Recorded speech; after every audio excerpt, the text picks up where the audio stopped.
Hello everyone, welcome to our class where we'll explore the world of words. ഇന്ന് നമ്മൾ discuss ചെയ്യാൻ പോകുന്നത് 8ാം ക്ലാസ്സിലെ ഒന്നാമത്തെ പാഠത്തിൻ്റെ ക്വസ്റ്റ്യൻസ് ആണ്, ക്വസ്റ്റ്യൻ ആൻഡ് ആൻസേഴ്സ് ആണ്. A long walk with granny എന്ന് പറയുന്ന പാഠത്തിൻ്റെ സമ്മറി നമ്മൾ ഓൾറെഡി ഡിസ്കസ് ചെയ്ത് കഴിഞ്ഞു. ഇതിൽ അത്യാവശ്യം വരുന്ന 2-3 ചോദ്യങ്ങളാണ് നമ്മൾ ഡിസ്കസ് ചെയ്യുന്നത്. ഒന്ന് നമുക്ക് സമ്മറിയാണ്, പിന്നെ നമുക്ക് ഒരു ഡയറി ഉണ്ട്, ഒരു നറേറ്റീവ് ഉണ്ട്, ദെൻ ഒരു ഊട്ടിയെ പറ്റി എഴുതാനുള്ള ഒരു എക്സ്പ്ലനേഷനും ഉണ്ട്. സോ ആദ്യം നമുക്ക് സമ്മറി നോക്കാം. എന്താണ് പോയിൻറ്റ്സ് ആയിട്ടാണ് ഞാൻ സമ്മറി തന്നിരിക്കുന്നത്, നിങ്ങളത് മനസ്സിലാക്കുക. എന്നിട്ട് പാരഗ്രാഫായിട്ട് എഴുതുകയാണ് വേണ്ടത്, മനസ്സിലാക്കുകയാണ് വേണ്ടത്. ഓക്കെ, അപ്പോൾ മീനിങ്സ് എല്ലാം വളരെ ഡീറ്റെയിൽഡായിട്ട് പറയുന്നുണ്ട്, ശ്രദ്ധിച്ച് കേട്ടോളാം കേട്ടോ. നോക്കൂ, ഫസ്റ്റ് തന്നെ നമ്മളൊരു സ്റ്റോറി ഓവർവ്യൂ ആയിട്ടാണ് തുടങ്ങുന്നത്. അതിലൊരു 3 പോയിൻറ്റ്സ് എഴുതിയിരിക്കുന്നു. ഒന്ന്, the story revolves around Mani, a young boy, and his grandmother Granny, who live in a village. അതായത് the story revolves, ഈ കഥ ചുറ്റിത്തിരിയുന്നത് around മണി, മണിക്ക് ചുറ്റുമാണ്. മണി ആരാണ്? എ യങ് ബോയ്, ഒരു പയ്യനാണ്. ആൻഡ് ഹിസ് ഗ്രാൻഡ് മദർ, അവൻ്റെ മുത്തശ്ശിക്കൊപ്പവും. അതായത് ഈ കഥ നടക്കുന്നത് മണിക്കും മണിയുടെ മുത്തശ്ശിക്കും ചുറ്റുമാണ്. Who live in a village എന്നാണ് പറഞ്ഞിരിക്കുന്നത്. അവരൊരു ഗ്രാമത്തിൽ താമസിക്കുന്നു. ഗ്രാനി ഹാസ് പുവർ ഐസൈറ്റ്, ഗ്രാനിക്ക് കാഴ്ചശക്തി കുറവാണ്. Due to her old scratched glasses, due to കാരണം കൊണ്ട്. എന്ത് കാരണം കൊണ്ടാണ്? അവരുടെ വയസ്സുകൊണ്ട്. ഒന്ന് അവർ ഓൾഡായിരിക്കുന്നു, രണ്ടാമത്തത് അവരുടെ സ്ക്രാച്ച്ഡ് ഗ്ലാസസ് കാരണം കൊണ്ട്. Mani and his father convince granny, മണിയും മണിയുടെ അച്ഛനും ഗ്രാനിയെ ബോധ്യപ്പെടുത്തുന്നുണ്ട്. എന്താണ്? To visit an eye hospital, ഒരു കണ്ണാശുപത്രിയിൽ പോകാനായിട്ട്. In Mussoorie to get new glasses, എന്തിനാണ്? മുസൂരിയിൽ പോയി പുതിയ കണ്ണട വാങ്ങാൻ വേണ്ടിയിട്ട്. Granny is brave, loving and full of energy despite her weak eyesight. ഗ്രാനിയെ പറ്റിയാണ് ഇനി നമുക്ക് പറയാനുള്ളത്. ഗ്രാനി ഈസ് ബ്രേവ്, ധീരയാണ്. ലവിങ്, സ്നേഹമയിയാണ്. ആൻഡ് ഫുൾ ഓഫ് എനർജി, എപ്പോഴും ഉഷാറിലിരിക്കുന്ന ഒരു സ്ത്രീയാണ്. Despite her weak eyesight, despite എന്ന് പറഞ്ഞാൽ കൂടാതെ, അല്ലെങ്കിൽ ഒഴികെ എന്ന് വെച്ച് കഴിഞ്ഞാൽ എങ്ങനെ വരും? അവർക്ക് കാഴ്ചശക്തി കുറവുണ്ട് എന്നതൊഴിച്ചു വെച്ചാൽ അവരെന്താണ്? ബ്രേവാണ്, ലവിങ് ആണ്, ഫുൾ ഓഫ് എനർജിയാണ്. She is deeply attached to Mani, അവർ വളരെയധികം മണിയോട് അറ്റാച്ച്ഡ് ആണ്, ബന്ധമുള്ളവളാണ്. And willing to take risk for him, അവന് വേണ്ടി എന്ത് പ്രതിസന്ധികളും ഏറ്റെടുക്കാൻ തയ്യാറാണ്. Her sense of humour, strength and determination make her an inspiring character. അവരുടെ കാര്യങ്ങളെ തമാശ രൂപേണ കാണാനുള്ള കഴിവും അവരുടെ ശക്തിയും അവരുടെ ഡിറ്റർമിനേഷൻ, ഉറച്ച വിശ്വാസവും അവരെ ഒരു പ്രചോദിപ്പിക്കുന്ന കഥാപാത്രമാക്കി മാറ്റുന്നു. ദ ജേർണി, ഇനി അവരുടെ ജേർണിയെ പറ്റി നമ്മൾ നോക്കുകയാണെങ്കിൽ, granny and Mani embark on a long journey to Mussoorie, facing challenges like rain and hills. ഗ്രാനിയും മണിയും എംബാർക്ക് ചെയ്യുക എന്ന് പറഞ്ഞാൽ തുടങ്ങുക എന്നാണ് അർത്ഥം. അവരുടെ യാത്ര, അവരുടെ നീളമുള്ള യാത്ര എന്ന് പറഞ്ഞാൽ കുറേ ദൂരം അവർക്ക് പോകാനുണ്ട്. അവർ തുടങ്ങുന്നു. എങ്ങോട്ടേക്കാണ്? മുസൂറിയിലേക്ക്. Facing challenges like rain and hills, മഴ, അതേപോലെ കുന്നും മലകളും, ഈ പ്രതിസന്ധികളെല്ലാം തരണം ചെയ്തുകൊണ്ടാണ് അവരെങ്ങോട്ടേക്ക് യാത്ര പുറപ്പെടുന്നത്? മുസൂറിയിലേക്ക് പോകുന്നത്. Granny shows courage and determination through out the journey. യാത്ര മുഴുവൻ മുത്തശ്ശി അവരുടെ കറേജ്, ധൈര്യവും, ഡിറ്റർമിനേഷൻ, ഉറച്ച വിശ്വാസവും കാണിക്കുന്നതായി നമുക്ക് കാണാം. Key events. At the eye hospital, the doctor praises granny's old glasses, saying they belong in a museum. At the eye hospital, ആശുപത്രിയിൽ, ദ ഡോക്ടർ പ്രൈസസ്, അതായത് ഡോക്ടർ പുകഴ്ത്തുന്നു എന്നാണ് പറയുന്നത്. നമ്മൾ പറഞ്ഞിട്ടുണ്ടായിരുന്നു തമാശ രൂപേണയാണ് ഡോക്ടർ കാര്യങ്ങളെ കണ്ടതെന്ന്. അവരെ പുകഴ്ത്തിക്കൊണ്ട് പറയുന്നുണ്ട്, നിങ്ങളുടെ കണ്ണടകൾ, ഓൾഡ് കണ്ണടകൾ എന്തിലേക്കുള്ളതാണ്? മ്യൂസിയത്തിന് അവകാശപ്പെട്ടതാണ്. ബിലോങ് അല്ലേ, അവകാശപ്പെടുക, എത്തുക, അല്ലെങ്കിൽ അതിന് കാരണമാവുക എന്നൊക്കെയാണ് ഉദ്ദേശം. അപ്പോൾ നിങ്ങളുടെ കണ്ണടകൾ മ്യൂസിയത്തിന് അവകാശപ്പെട്ടതാണ് എന്ന് അദ്ദേഹം തമാശ രൂപേണ പറയുന്നുണ്ട്. New glasses help granny see better but and she is overjoyed to see Mani clearly. പുതിയ കണ്ണടകൾ ഹെൽപ്പ് ഗ്രാനിയെ സഹായിക്കുന്നു, ടു സീ ബെറ്റർ നന്നായി കാണാൻ വേണ്ടിയിട്ട്, ആൻഡ് ഷീ ഹാസ് ഓവർജോയ്ഡ് അവർക്ക് സന്തോഷാധിക്യം ഉണ്ടാകുന്നു, ടു സീ മണി ക്ലിയർലി എന്തിനു വേണ്ടിയിട്ട്, മണിയെ നന്നായി വ്യക്തമായി കാണാൻ സാധിച്ചത്. Mani supports granny by carrying things and guiding her during the journey. Mani ഗ്രാൻഡ് മദറിനെ നല്ലപോലെ പിന്തുണയ്ക്കുന്നുണ്ട്. ബൈ ക്യാരിയിങ് തിങ്സ് കയ്യിലുള്ള സാധനങ്ങൾ ഏറ്റിക്കൊണ്ട്, and guiding her during the journey അവരെ മുന്നോട്ട് നയിച്ചുകൊണ്ട് ആ യാത്രയിലുടനീളം. തീംസ് നോക്കുകയാണെങ്കിൽ ദ സ്റ്റോറി ഹൈലൈറ്റ്സ്, ഈ കഥ എടുത്തു കാണിക്കുന്നു ദി ഇമ്പോർട്ടൻസ് ഓഫ്, പ്രാധാന്യത്തെപ്പറ്റി. എന്തിൻ്റെ പ്രാധാന്യത്തെപ്പറ്റി? ഇൻ്റർ ജനറേഷണൽ റിലേഷൻഷിപ്സ്, തലമുറകൾക്കിടയിലുള്ള ബന്ധത്തിന്, ആൻഡ് ഫാമിലി ബോണ്ടിങ്, കുടുംബത്തിൻ്റെ സ്നേഹബന്ധത്തിനും. അപ്പോൾ ഇത് എന്തിനാണ് എടുത്തു കാണിക്കുന്നത്? തലമുറ വ്യത്യാസമില്ലാതെ ആളുകളുടെ സ്നേഹത്തെ പറ്റിയും, അതേപോലെ ഒരു ഫാമിലി റിലേഷൻഷിപ്പ്, ബോണ്ടിങ്, സ്നേഹം എത്രത്തോളം നിലനിൽക്കണം എന്നുള്ളതിനെ പറ്റിയും. It showcases granny's resilience and adaptability in the face of challenges. ഇത് കാണിക്കുന്നുണ്ട്, ഷോക്കേസ് ചെയ്യുക, എടുത്തു കാണിക്കുക അല്ലേ, ഇത് കാണിക്കുന്നുണ്ട് ഗ്രാനീസ് റെസിലിയൻസ് എന്ന് പറഞ്ഞു കഴിഞ്ഞാൽ പ്രതിസന്ധിയെ തരണം ചെയ്യാനുള്ളൊരു കഴിവിനാണ് റെസിലിയൻസ് എന്ന് നമ്മൾ പറയാം. സോ പ്രതിസന്ധികളെ തരണം ചെയ്യാനുള്ള അവരുടെ കഴിവിനെയും, അഡാപ്റ്റബിലിറ്റി ഒരു സാഹചര്യത്തോട് പൊരുത്തപ്പെടാനുള്ള കഴിവിനെയും, in the face of challenges എപ്പോൾ വെല്ലുവിളികളുടെ മുഖത്ത് നിന്ന് എന്ന് വെച്ച് കഴിഞ്ഞാൽ വെല്ലുവിളികളെ നേരിട്ടുകൊണ്ട് മുന്നോട്ട് പോകാനുള്ള കഴിവ് ആർക്ക് കൊടുക്കുന്നു? ഗ്രാനിക്ക് ഉണ്ട് എന്നുള്ളത് നമുക്ക് മനസ്സിലാക്കാൻ പറ്റുന്നു. The narrative emphasises the value of love, care and support within A family.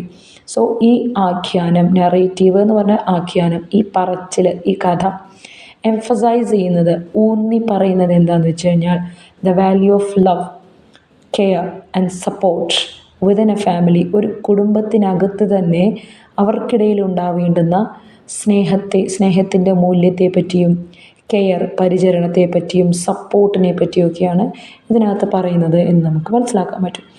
The story teaches us about the importance of taking care of our loved ones. ഈ കഥ നമ്മളെ പഠിപ്പിക്കുന്നത് എന്തിനെ പറ്റിയാണ്? അബൌട്ട് എന്ന് പറഞ്ഞാൽ കുറിച്ച്, പറ്റി എന്നൊക്കെ അർത്ഥം. The importance of taking care of our loved ones, നമ്മളുടെ പ്രിയപ്പെട്ടവരെ നമ്മൾ എത്രത്തോളം പരിചരിക്കണം എന്നുള്ളതിൻ്റെ സവിശേഷതയെ പറ്റിയാണ് ഇവിടെ പഠിപ്പിക്കുന്നത്. ഇറ്റ് ഷോസസ്, ഇത് നമുക്ക് കാണിച്ചു തരുന്നു that age is not a barrier to trying new things. പുതിയ കാര്യങ്ങൾ നമുക്ക് ശ്രമിക്കാൻ വയസ്സ് എന്ന് പറയുന്ന ഒരു തടസ്സമല്ലെന്ന് നമുക്കിത് പഠിപ്പിച്ചു തരുന്നു. ഓർ ഫേസിങ് ചാലഞ്ചസ്, അതുപോലെ വെല്ലുവിളികളെ നേരിടാനും. Next question. Granny and Mani return after their thrilling experience of walking and exploring the surroundings. At home, Mani shares his experience with his father. Write the likely narrative. അതായത് ഗ്രാനിയും മണിയും കൂടി ഈ thrilling experiences, യാത്രയൊക്കെ കഴിഞ്ഞ് ചുറ്റുപാടൊക്കെ നല്ലപോലെ explore ചെയ്ത് തിരിച്ചു വരികയാണ്. വീട്ടിലെത്തിയിട്ട് മണിയുടെ അനുഭവങ്ങൾ അച്ഛനോട് പറയുകയാണ്. ഒരു നറേറ്റീവ് എഴുതാനാണ് പറയുന്നത്. ഇങ്ങനൊരു ക്വസ്റ്റ്യൻ നമ്മൾ എന്തായാലും പ്രതീക്ഷിക്കണം. നറേറ്റീവ് എഴുതുക എന്ന് പറയുമ്പോൾ ആരാണ് എഴുതേണ്ടത് എന്ന് നമ്മൾ ആദ്യം മനസ്സിലാക്കണം. ഇവിടെ നമുക്ക് 3 പ്രധാനപ്പെട്ട കഥാപാത്രങ്ങളാണുള്ളത്. ഒന്ന് ഗ്രാനി, പിന്നെ ഒന്ന് മണി, ഒന്ന് മണിയുടെ അച്ഛൻ അല്ലേ. ഇനി നമുക്ക് ഡോക്ടറെ വേണമെങ്കിൽ പറയാം. ഇതിൽ ആരെഴുതുന്നതായിട്ടാണ് പറയുന്നത്, അല്ലെങ്കിൽ ആര് പറയുന്നതായിട്ടാണ് നമുക്ക് എഴുതേണ്ടതെന്ന് വെച്ച് കഴിഞ്ഞാൽ നമ്മൾ അയാളാവണം. ഇപ്പോൾ ഇവിടെ Mani shares his experience with his father എന്നാണ് പറഞ്ഞിരിക്കുന്നത്. മണിയുടെ അനുഭവങ്ങൾ, പോയ അനുഭവങ്ങൾ, യാത്രാനുഭവങ്ങളൊക്കെ അച്ഛനോട് പറയുന്നതായിട്ടാണ്. അപ്പോൾ നമ്മൾ മണിയായിട്ട് സങ്കല്പിക്കുക. എന്നിട്ട് നമ്മൾ നമ്മുടെ അച്ഛനോട് ഈ നമ്മൾ പോകുമ്പോൾ ഉണ്ടായിട്ടുള്ള എല്ലാ സംഗതികളും നമ്മൾ ആ എക്സൈറ്റ്മെൻറ്റോടുകൂടി അവതരിപ്പിക്കുന്നത് എഴുതണം. നേരെ മറിച്ച് ഗ്രാനിയുടെ നറേറ്റീവാണ് വേണ്ടതെങ്കിലോ അപ്പോൾ ഗ്രാനി പറയും പോലെ വേണം. അപ്പോൾ ഗ്രാനി അച്ഛനെ എങ്ങനെയാണ് വിളിക്കുക? അതായത് മണിയുടെ അച്ഛനെ മോനെ മോനെ എന്ന് വിളിച്ചിട്ടല്ലേ കാര്യങ്ങൾ പറയുക. മണിയാവുമ്പോൾ എങ്ങനെയായിരിക്കും? അച്ഛ എന്ന് വിളിച്ചിട്ടായിരിക്കും കാര്യങ്ങൾ പറയുക. അപ്പം ആ ക്യാരക്ടർ നമ്മളാവണം. എന്നിട്ട് നമ്മൾ എഴുതും പോലെ വേണം എഴുതാൻ. ഇവിടെ 2 തരത്തിൽ നമുക്ക് എഴുതാം. ഒന്നെന്ന് പറയുന്നത് ഇപ്പം നമ്മളോട് ചോദിച്ചിരിക്കുന്നത് മണി അച്ഛനോട് കാര്യങ്ങൾ അവതരിപ്പിക്കും പോലെയാണ്. അപ്പോൾ മണിയുടെ സംസാരം മാത്രമായിട്ട് നമുക്ക് എഴുതാം. മണി ഇങ്ങനെ പറയുന്നു, അച്ഛാ ഞങ്ങൾ അങ്ങനെ പോയി, ബസ് കേട് വന്നു, അവിടെ ഞങ്ങൾ അങ്ങനെ പോയി, നടന്നു പോയി, ഡോക്ടറെ കണ്ടു, അങ്ങനെ ആ രീതിയിൽ എഴുതാം. അതിനോടൊപ്പം തന്നെ ഇടയ്ക്ക് അച്ഛൻ്റെ മറുപടികളും വെച്ചിട്ട് നമുക്ക് എഴുതാം. ഞാനിത് രണ്ടും കൂടെ മിക്സ് ചെയ്തിട്ടാണ് പ്രിപ്പയർ ചെയ്തിരിക്കുന്നത്. പക്ഷേ നമ്മൾ ഇമ്പോർട്ടൻസ് കൊടുക്കേണ്ടത് മണിയുടെ വർത്തമാനത്തിനാണ്. കാരണം മണിയുടെ നറേറ്റീവാണ് നമ്മളോട് ചോദിച്ചിരിക്കുന്നത്. അപ്പോൾ അവിടെ പ്രാധാന്യം കൊടുക്കേണ്ടത് മണിക്കാണ്. ഞാൻ ഒരു മനസ്സിലാകാൻ വേണ്ടിയിട്ട് ഇടയ്ക്ക് ഫാദറിൻ്റെ കുറച്ച് ഡയലോഗ്സും അതിനിടയിൽ കൂടെ വെച്ചിട്ടുണ്ടെന്ന് മാത്രം. ഓക്കെ, നിങ്ങൾക്കത് ഒഴിവാക്കിയാലും കുഴപ്പമില്ല. ഓക്കെ, ആ രീതിയിൽ വേണം എഴുതാൻ. അപ്പോൾ ഇങ്ങനെയാണ് തുടങ്ങുന്നത്. Dad you won't believe that what happen today he exclaimed, അല്ലേ? അങ്ങനെ. അപ്പോൾ മണി പറയാണ്, അച്ഛാ നിങ്ങൾ വിശ്വസിക്കില്ല ഇന്ന് എന്താണ് സംഭവിച്ചത് എന്നുള്ളത്. അപ്പോൾ അവൻ്റെ ഫാദർ എന്ത് ചെയ്യുന്നു എന്നുള്ളത് നമ്മളവിടെ കൊടുത്തിട്ടുണ്ട്. Sitting in his favourite armchair, അദ്ദേഹത്തിൻ്റെ ഇഷ്ടപ്പെട്ട ചാരുകസേരയിൽ അദ്ദേഹം ഇരിക്കുകയാണ്. ലുക്കിംഗ് അപ്പ് ഫ്രം ഹിസ് ബുക്കിൽ നിന്ന് മുഖം ഉയർത്തി ഇവനിത് ചോദിച്ചപ്പോൾ. എന്നിട്ട് ചോദിച്ചു, വാട്ട് ഹാപ്പൻഡ്, എന്ത് സംഭവിച്ചു എന്ന് ചോദിച്ചു. മണി ടുക്ക് എ ഡീപ്പ് ബ്രത്ത്. അപ്പോൾ മണി ഒരു ശ്വാസം അങ്ങനെ എടുത്തു, അല്ലേ?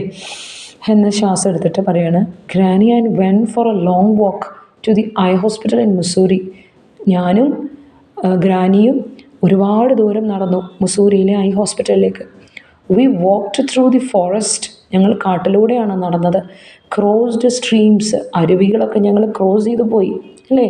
ആൻഡ് ക്ലൈംഡ് ഹിൽസ്, കുന്നുകളൊക്കെ ഞങ്ങൾ കയറി. Granny was so brave dad. അച്ഛാ, ഗ്രാനി എന്തൊരു ധൈര്യശാലിയാണ്. She didn't complain even once. ഒരിക്കൽ പോലും അവരെന്ത് ചെയ്തില്ല, ഒരു പരാതിയും പറഞ്ഞിട്ടില്ല. His father listen intently. അപ്പോൾ അച്ഛൻ ഇതിങ്ങനെ ശ്രദ്ധിച്ച് കേൾക്കുകയാണ്. A smile spreading across his face. അപ്പോൾ അദ്ദേഹത്തിൻ്റെ മുഖത്ത് ഇങ്ങനെ പുഞ്ചിരി വിരിയുന്നുണ്ടായിരുന്നു. That sounds like a quite and adventure. അപ്പോൾ അച്ഛൻ ചോദിക്കുകയാണ്, അപ്പോൾ നിങ്ങളുടെ യാത്ര സാഹസികമായിരുന്നല്ലേ? How was granny's treatment? ഗ്രാനിയുടെ ചികിത്സയൊക്കെ എങ്ങനെ ഉണ്ടായിരുന്നു? Money's ice sparkled. അപ്പോൾ മണിയുടെ കണ്ണുകൾ ഇങ്ങനെ തിളങ്ങി. ഇതൊക്കെ നമ്മൾ ആഡ് ഓൺ ചെയ്യുന്നതാണ് കേട്ടോ. ഇതില്ലാതെയും മണിയുടെ ഫുൾ നറേറ്റീവായിട്ട് മണി ഇങ്ങനെ പറയും പോലെ നമുക്ക് എഴുതാം. The doctor was amazing dad.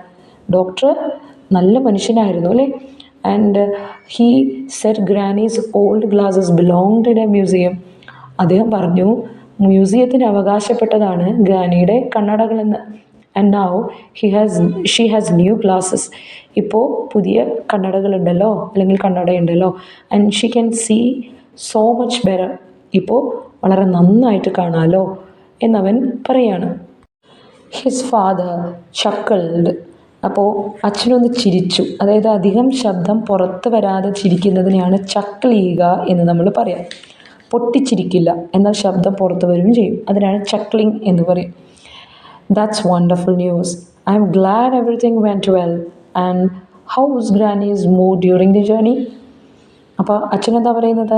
That's wonderful news. അത് നല്ലൊരു വാർത്തയാണല്ലോ. I'm glad everything went well. എല്ലാം നന്നായി പോയതിൽ എനിക്ക് സന്തോഷമുണ്ട്. ഇനി യാത്രയിൽ, ഡ്യൂറിങ് ദ ജേർണി, യാത്രയിൽ ഗ്രാനിയുടെ മൂഡ്, അവസ്ഥ എങ്ങനെയായിരുന്നു? മണി ഗ്രിൻഡ് മിസ്ചീവിയസ്ലി. അവൻ കുസൃതിയോടെ ചിരിച്ചു. Granny was full stories and jokes dad. ഇപ്പം എന്താ പറഞ്ഞേ? മുത്തശ്ശി അവിടെ എത്തും വരെ കഥകളും തമാശകളൊക്കെ ആയിരുന്നു. And she even sang songs on the way. പോകുന്നതിനിടയ്ക്ക് പാട്ടുകളൊക്കെ പാടിയിട്ടുണ്ടായിരുന്നു. I loved every moment of it. ഓരോ നിമിഷവും ഞാൻ ഇഷ്ടപ്പെട്ടു. His father nodded. അപ്പോൾ അച്ഛൻ ഇങ്ങനെ തലയാട്ടി. നോഡ് ചെയ്യുക എന്ന് പറഞ്ഞാൽ തലയാട്ടുക എന്നാണ് അർത്ഥം. ഹിസ് ഐസ് ഷൈനിങ് വിത്ത് വാംത്ത്, അല്ലേ? സ്നേഹം കൊണ്ട് അദ്ദേഹത്തിൻ്റെ കണ്ണുകൾ, വാംത്ത് എന്ന് പറഞ്ഞാൽ ഊഷ്മളത, ചൂട് എന്നൊക്കെയാണ് ഉദ്ദേശം. ഇവിടെ ഇപ്പോൾ ചൂടെന്ന് എടുക്കേണ്ട ആവശ്യം നമുക്കില്ലല്ലോ. സ്നേഹം കൊണ്ട്, സമാധാനം കൊണ്ട് അദ്ദേഹത്തിൻ്റെ കണ്ണുകൾ തിളങ്ങുന്നുണ്ടായിരുന്നു, അല്ലേ? And I am glad you two had such a wonderful time together. അപ്പോൾ അദ്ദേഹം എന്താ പറയുന്നത്, നിങ്ങൾക്ക് രണ്ടുപേർക്കും വളരെ നല്ല നിമിഷങ്ങൾ ഉണ്ടായതിൽ ഞാൻ ഭയങ്കര സന്തോഷവാനാണ്. Your granny is truly special. നിൻ്റെ മുത്തശ്ശി എന്താണ്, സ്പെഷ്യലാണ്, അല്ലേ? കുറച്ച് പ്രത്യേകതയുള്ളവളാണ് എന്ന് പറഞ്ഞു. മണി നോഡഡ് വിഗറസ്ലി. അപ്പോൾ മണിയും എന്ത് ചെയ്യാണ്, അതിനോടൊപ്പം തല ആട്ടി, ശരിയാണ് എന്ന് കാണിക്കാൻ സ്നേഹപൂർവ്വം അല്ലെങ്കിൽ അതിനോട് യോജിക്കുന്ന മട്ടിൽ തലയാട്ടി. ഹിസ് ഫേസ് സ്റ്റിൽ ഫ്ലഷ്ഡ് വിത്ത് എക്സൈറ്റ്മെൻറ്റ്. അവൻ്റെ മുഖം ഇപ്പോഴും ഫ്ലഷ്ഡ് വിത്ത്, ഫിൽഡ് വിത്ത്, അല്ലേ? നിറഞ്ഞിരിക്കുകയായിരുന്നു എക്സൈറ്റ്മെൻറ്റ്, ആ ഒരു ആകാംക്ഷ മൂലം. I know dad I love her so much and she loves me too. എനിക്കറിയാം അച്ഛാ, മുത്തശ്ശി എന്നെ ഒരുപാട് സ്നേഹിക്കുന്നു എന്ന്. എനിക്കും തിരിച്ചു അങ്ങനെ തന്നെയാണ്, ഞാനും അവരെ സ്നേഹിക്കുന്നുണ്ട് എന്ന് പറയാണ്, അല്ലേ? അതായത് ഞാനും അവരെ സ്നേഹിക്കുന്നു, അതുപോലെ എന്നെയും അവരെ സ്നേഹിക്കുന്നുണ്ടെന്ന് ഞാൻ മനസ്സിലാക്കുന്നു. ഇതാണ് അവരുടെ ഒരു നറേഷൻ എന്ന് പറഞ്ഞു. ഇങ്ങനെയും നമുക്ക് എഴുതാം, ഞാൻ വീണ്ടും റിപ്പീറ്റ് ചെയ്യാണ്, ഇങ്ങനെയും നമുക്ക് എഴുതാം. അച്ഛൻ്റെ പാർട്ട് പ്രൊജക്റ്റ് ചെയ്യാതെ ഇവൻ്റെ പാർട്ട് വെച്ചിട്ടും നമുക്ക് എഴുതാവുന്നതാണ്. അപ്പം നമുക്ക് എന്ത് ചെയ്യാം, നമ്മൾ സമ്മറിയിൽ പറഞ്ഞ കുറേ കാര്യങ്ങൾ എല്ലാം ഓർത്തെടുത്ത് അതിങ്ങനെ എക്സൈറ്റ്മെൻറ്റോട് കൂടിയിട്ട് പറയും.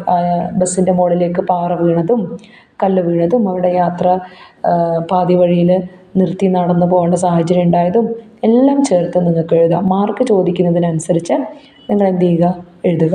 Okay, next question. The eye specialist couldn't forget granny. ഈ കണ്ണ് ഡോക്ടർക്ക് ഗ്രാനിയെ മറക്കാനേ പറ്റിയില്ല. And his interaction with her. Doctor അവരോട് ഇടപെട്ടതും അവർക്ക് മറക്കാൻ പറ്റുന്നില്ല. He recollects the encounter in his diary. So അദ്ദേഹത്തിൻ്റെ ഡയറിയിൽ ഇതെല്ലാം ഓർത്തെടുത്ത് എഴുതുകയാണ്. എൻകൗണ്ടർ എന്ന് പറഞ്ഞാൽ അഭിമുഖം, അല്ലേ? ഇവരുടെ സംഭാഷണം എല്ലാം ഓർത്തെടുക്കുകയാണ്. Write the likely diary entry, അതാണ് അടുത്ത ക്വസ്റ്റ്യൻ. സോ നമ്മൾ ഡയറി എഴുതുമ്പോൾ ഡേറ്റ് എഴുതാറുണ്ട്, ഡേറ്റ് എഴുതുക. എന്നിട്ട് ആരുടെ ഡയറിയാണ്, ഡോക്ടറുടെ ഡയറിയാണ്. അപ്പം നമ്മൾ ഡോക്ടർ ആവണം. എന്നിട്ട് നമ്മൾ അന്നത്തെ ഡയറി എഴുതുകയാണെങ്കിൽ നമ്മൾ എങ്ങനെയായിരിക്കും എഴുതിയിട്ടുണ്ടാവുക, ആ രീതിയിൽ വേണം നമ്മൾ എഴുതാൻ. ഞാൻ എന്ന് പറഞ്ഞിട്ട് വേണം എഴുതാൻ. കാരണം നമ്മളാണ് ഡയറി എഴുതുന്നത്. ഡോക്ടർ എഴുതുന്നു എന്ന് പറഞ്ഞിട്ടല്ലല്ലോ നമ്മൾ എഴുതേണ്ടത്, നമ്മളാണ് ഡോക്ടർ, അങ്ങനെ കണ്ട് എഴുതണം. അപ്പോൾ എങ്ങനെയാണ് കൊടുത്തിരിക്കുന്നത്, I had the most remarkable patient today. ഇന്ന് എനിക്ക്, ഹാഡിൻ്റെ അർത്ഥം ഉണ്ടായിരുന്നു എന്നാണ്. മോസ്റ്റ് റിമാർക്കബിൾ, ഏറ്റവും ശ്രദ്ധേയമായ ഒരു രോഗി ഇന്ന് എനിക്കുണ്ടായിരുന്നു. ആൻ എൽഡർലി വുമൺ, ഒരു മുതിർന്ന സ്ത്രീയായിരുന്നു. Hmm I refer to as granny, അവരെ ഞാൻ ഗ്രാനി എന്ന് വിളിക്കാൻ താല്പര്യപ്പെടുന്നു. Accompanied by her young grandson, അവരുടെ പേരക്കിടാവിൻ്റെ കൂടെയാണ് അവരെ അനുഗമിച്ചിരുന്നത്, വിച്ച് മീൻസ് വന്നിരുന്നത്. ഓക്കെ.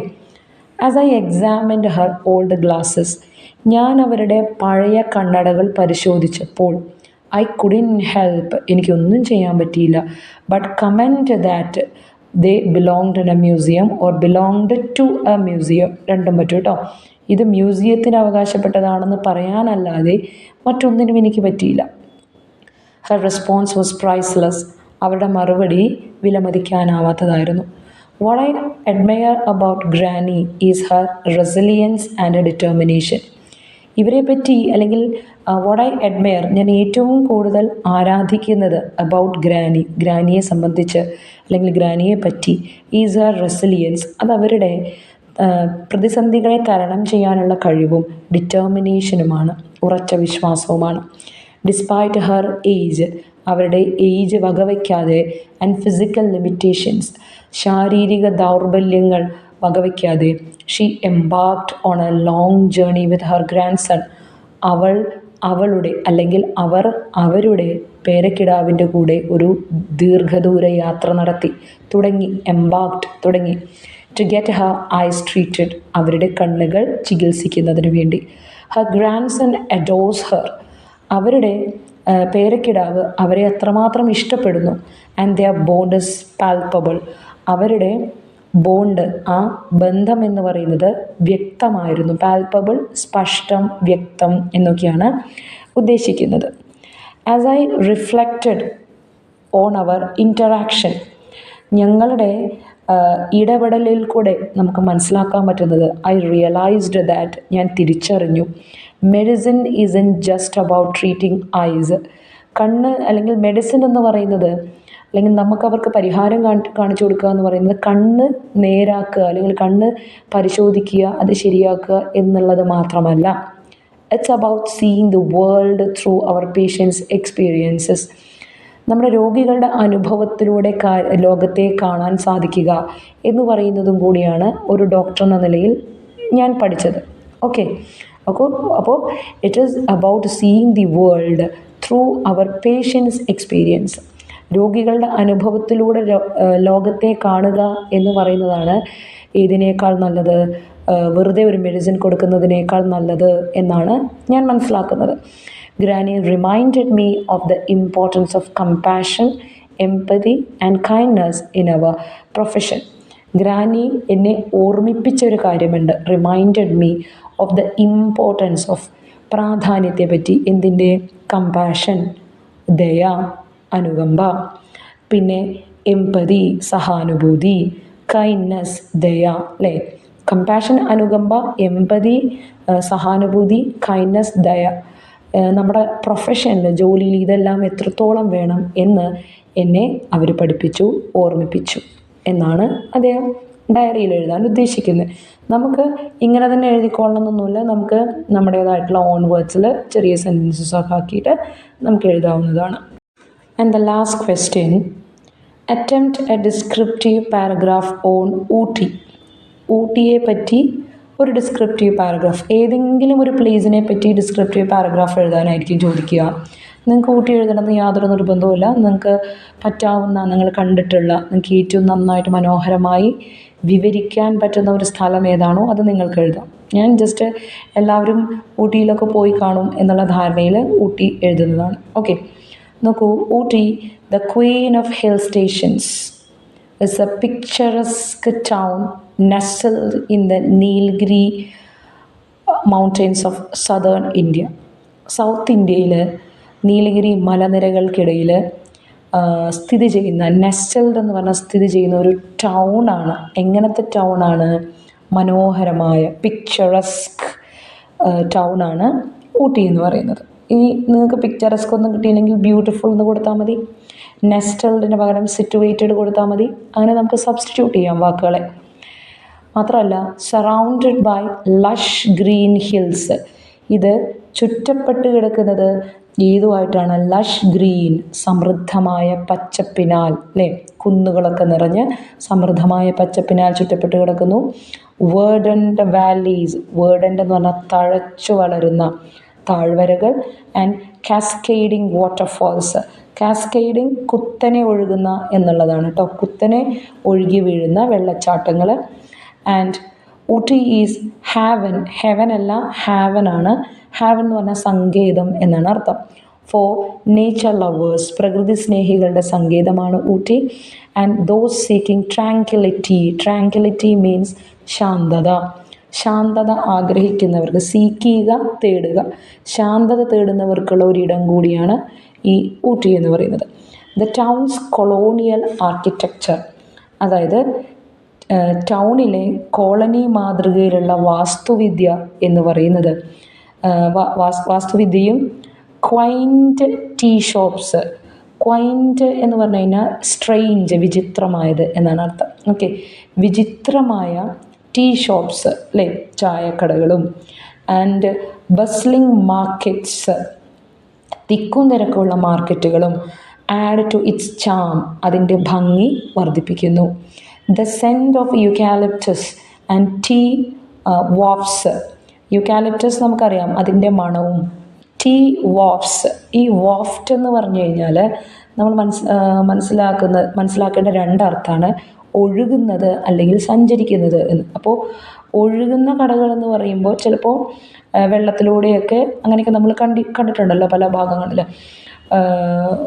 ഈ കാശ്മീർ സൈഡിലൊക്കെ പോയി കഴിഞ്ഞാൽ നമുക്ക് കാണാൻ പറ്റും തോണിയിലോ ഒക്കെ ചായ ഒക്കെ വിൽക്കുന്ന തരം അങ്ങനത്തെ സംഭവങ്ങൾ, അല്ലെങ്കിൽ നമുക്ക് സഞ്ചരിക്കുന്ന ചായക്കട എന്ന അർത്ഥവും നമുക്ക് എന്ത് ചെയ്യാം, എടുക്കാം. Tea wafts through the air as one strolls through the scenic roads and gardens. അപ്പം നമ്മളിങ്ങനെ പൂന്തോട്ടം കാണുകയാണെങ്കിലും ശരി, റോഡുകൾ കാണുകയാണെങ്കിലും, സീനിക് എന്ന് പറഞ്ഞാൽ പ്രകൃതി രമണീയമായ കാഴ്ചകളൊക്കെ കണ്ട് നമ്മൾ സ്ട്രോൾ ചെയ്യുക, ഉലാത്തുക, ഇങ്ങനെ നടക്കുമ്പോൾ നമുക്കിതൊക്കെ ആസ്വദിച്ച് പോകാം. With its breathtaking vistas. പിന്നെ നമുക്കവിടെ കാണാൻ പറ്റുന്നത് ബ്രെത്ത് ടേക്കിംഗ്, ആശ്വാസകരമായ, വിസ്റ്റാസ് എന്ന് പറഞ്ഞാൽ കാഴ്ചകൾ, പ്ലസൻറ്റ് ക്ലൈമറ്റ്, സന്തോഷകരമായ കാലാവസ്ഥ എന്നൊക്കെ പറയുന്നത്, ആൻഡ് സെറീൻ ആംബിയൻസ്. സെറീൻ എന്ന് പറഞ്ഞാൽ ശാന്തമായ എന്നോ തെളിഞ്ഞ എന്നൊക്കെയാണ് നമ്മൾ എടുക്കേണ്ടത്. ഈ ആംബിയൻസ്, ചുറ്റുപാടൊക്കെ നമുക്ക് ഭയങ്കര ആനന്ദകരമാണ്. Ooty is an idyllic destination. അതുകൊണ്ട് തന്നെ ഊട്ടി എന്ന് പറയുന്നത് ഐഡലിക്, സുന്ദരമായ ഒരു ഡെസ്റ്റിനേഷനാണ്, ലക്ഷ്യമാണ്, സ്ഥലമാണ്. For those seeking respite from the chaos of city life. Those ആരാണോ സീക്ക് ചെയ്യുക, തേടുന്നത്, റെസ്പൈറ്റ് വിശ്രമം, ആരാണോ ഒരു വിശ്രമം ആഗ്രഹിക്കുന്നത്, എവിടെ നിന്ന്? From the chaos of city life. Chaos എന്ന് പറഞ്ഞാൽ കുഴപ്പങ്ങൾ, പ്രശ്നങ്ങൾ.